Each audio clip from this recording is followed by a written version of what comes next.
Hello, everyone. All right, so today I thought we could do a very simplified overview of what we have going on in April, because there is a lot happening in April. We just had the new moon in Aries. We have a full moon in Libra. We have Jupiter forming this super rare conjunction to Neptune. Mercury is moving signs twice. Venus is entering Pisces, Mars entering Pisces. Black moon Lilith is moving signs. We have a solar eclipse new moon at the end of the month. It's just a lot. So I kind of wrote up this forecast here. I'm not going to talk about the aspects because we will be here all day and night. And I really just want to focus on the big things that you can just kind of keep in the back of your mind. The only aspect I'll be talking about is Jupiter and Neptune, since that is a really rare aspect. The last time that happened was, I believe, 1856. So it is pretty rare. I'm going to try not to, I'm going to end up moving. I'm going to keep doing this. I'm going to try not to and sit still, but I know I'm going to do it mindlessly.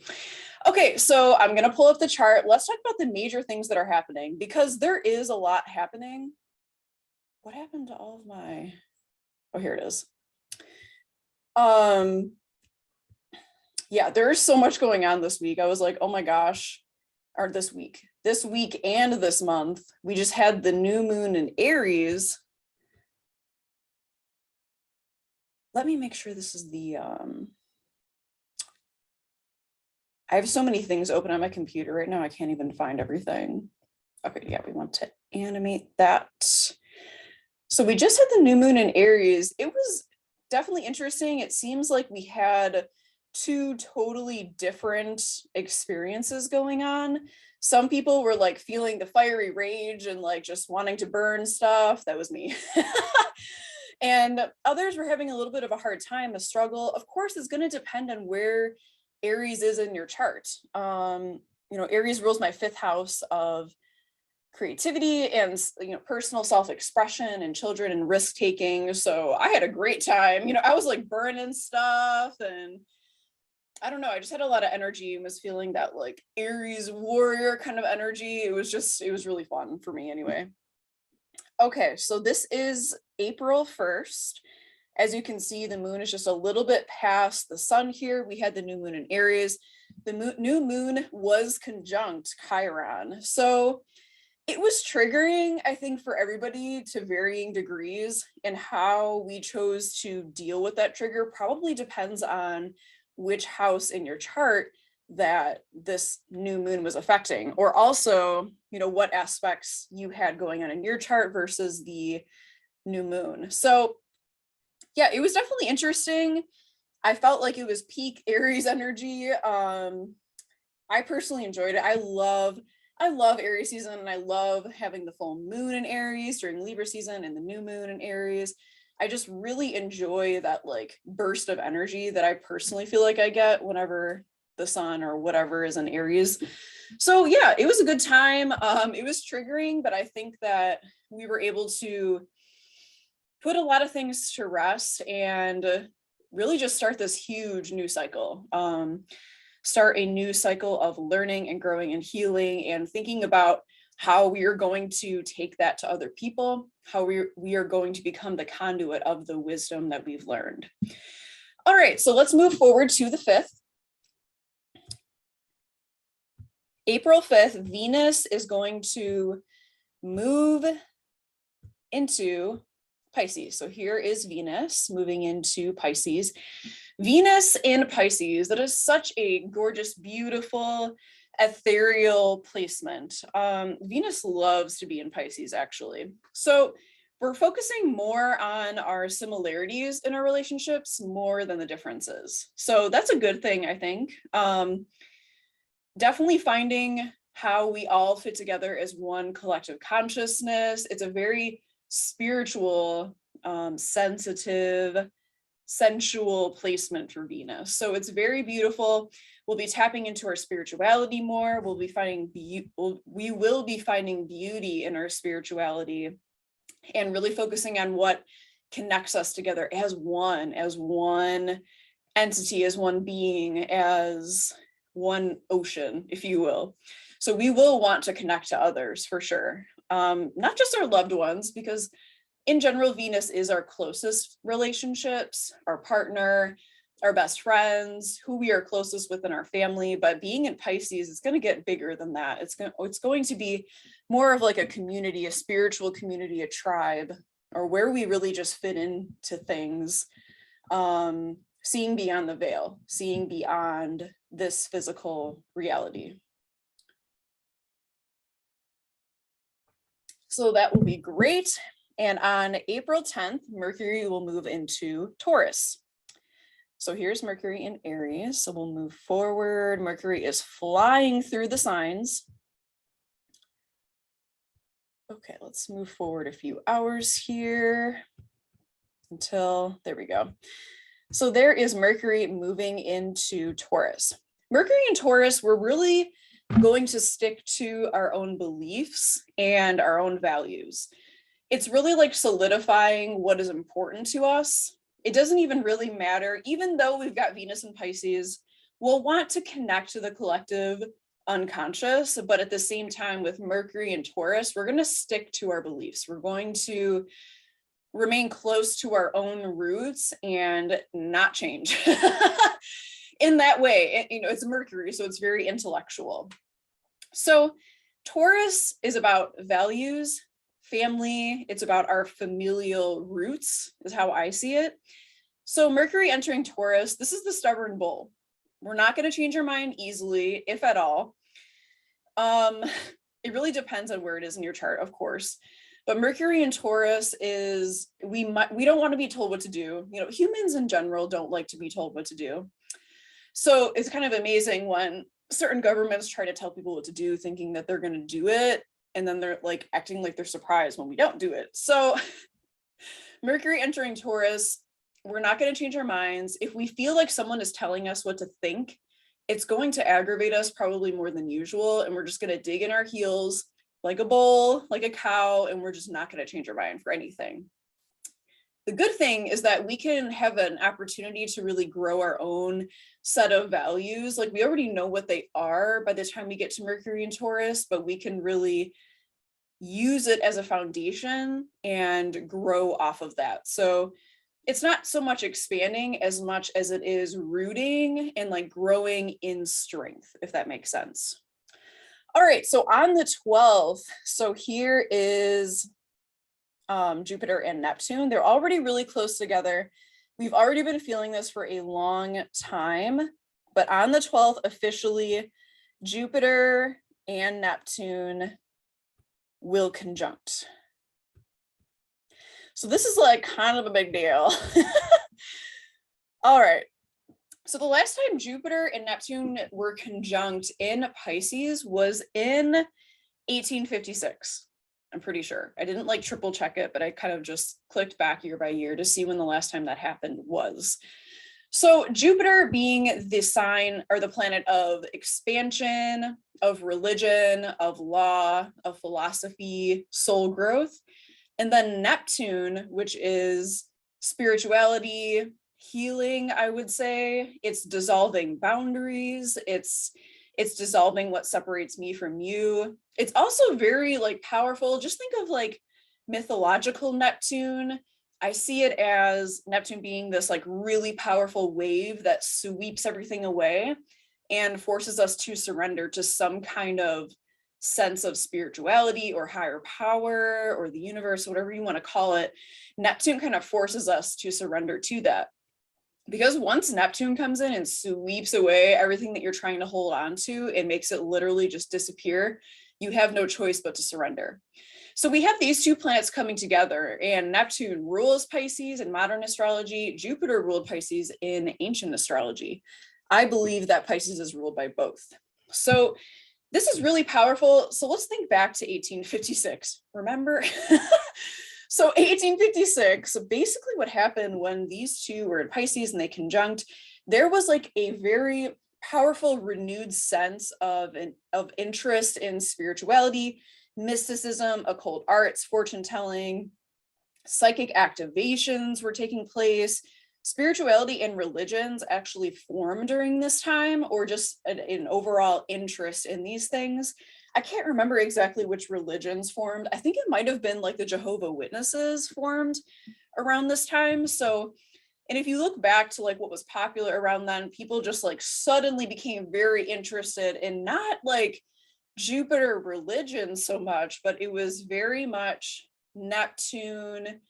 It was a cult. It was psychics and fortune tellers and mediums and having seances and speaking with ghosts. Like it was that kind of stuff. So it was like taking like religion, kind of dissolving in that Neptune way the rules and the laws, and then taking it to a whole new level. Not for everybody, of course. Jehovah's Witness is not going to be interested in that sort of thing. So in that case, it went more of the Jupiter law, philosophy, religion kind of way. But still, there was just an overall interest in spirituality and all of that stuff. So I'm really curious to see how this plays out, because I feel that occult arts and mysticism, crystals and psychics and Reiki, all of that stuff has been popular for a really long time. And it's really become mainstream, like very mainstream at this point. Like you could probably find crystals at like Walmart now. So I'm not sure what's going to happen, but I think we're going to level up spiritual wise.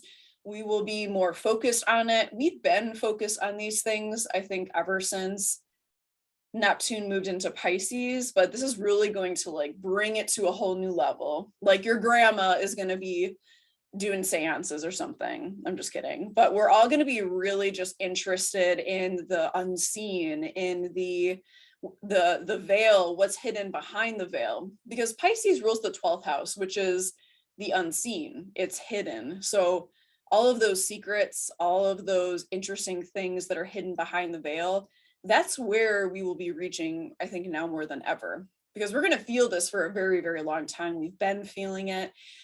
Neptune energy, Pisces energy, it's very confusing to most people, to me, because, and Rick Levine, he said this to us during one of our classes, that you won't really realize what has changed with like a Neptunian transit until way after the fact. And that's true, because while you're in it, it's really hard to know what the heck is going on. Like maybe you're having wild dreams, a lot of interesting, vivid visions and downloads and activations. Now that I'm thinking about it, in the Discord, we've been talking a lot about just weird dreams. And I actually think that they're getting more intense building up to this conjunction. So this is really exciting. I'm super excited for this. And I think a lot of us being tired, it's like it could be a seasonal thing too, but Pisces operates at the level of sleep and rest and surrender and letting go and meditation and prayer. So, it's not the opposite Virgo energy, which is like get everything done, organized, clean. It's like literally the opposite of that, where it's like, let it go, surrender. This is all temporary. This is the true illusion, right? Okay.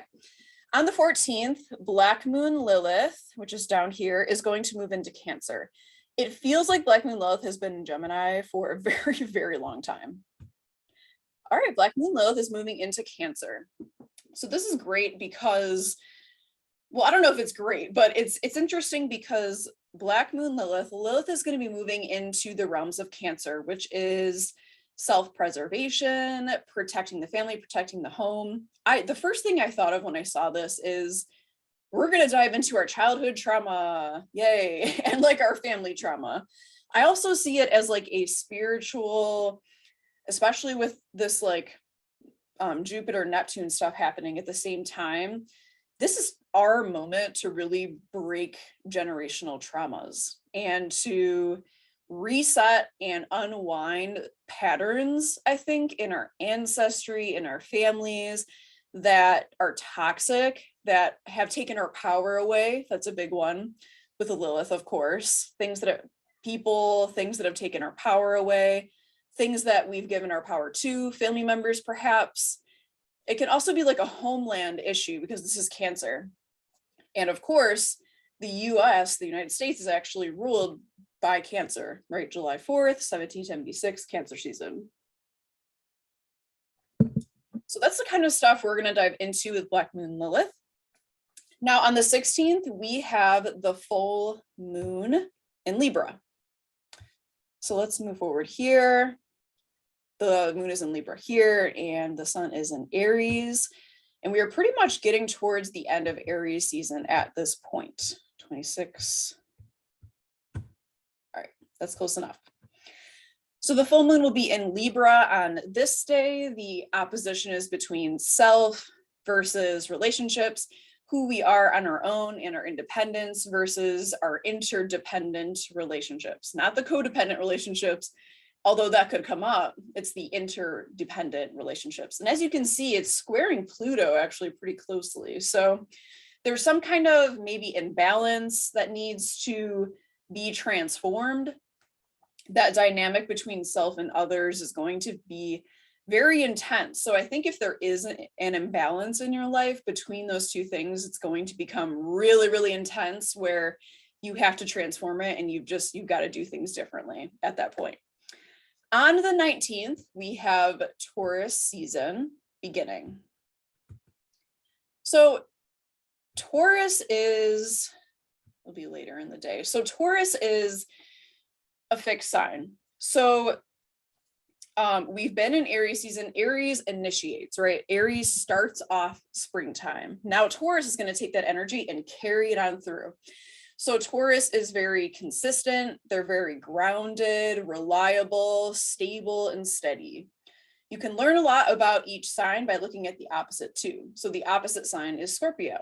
Now, if we have the sun in Taurus and we have the North Node in Taurus, and we have the South Node in Scorpio, what does that tell you? That means the next new moon is going to be a solar eclipse, and eclipses usually come in pairs. So towards the end of the month, we are coming into eclipse season. Yay. So back to Taurus. Taurus is ruled by Venus. So Taurus is about the physical pleasures of Venus. So food, super comfortable blankets and designer clothes. And Taurus can be very frugal with their money. That's like a whole other thing too.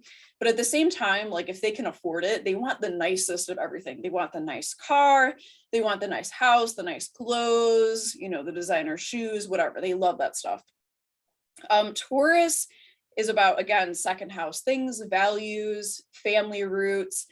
Like a herd of cows, they like to have like their little close-knit family.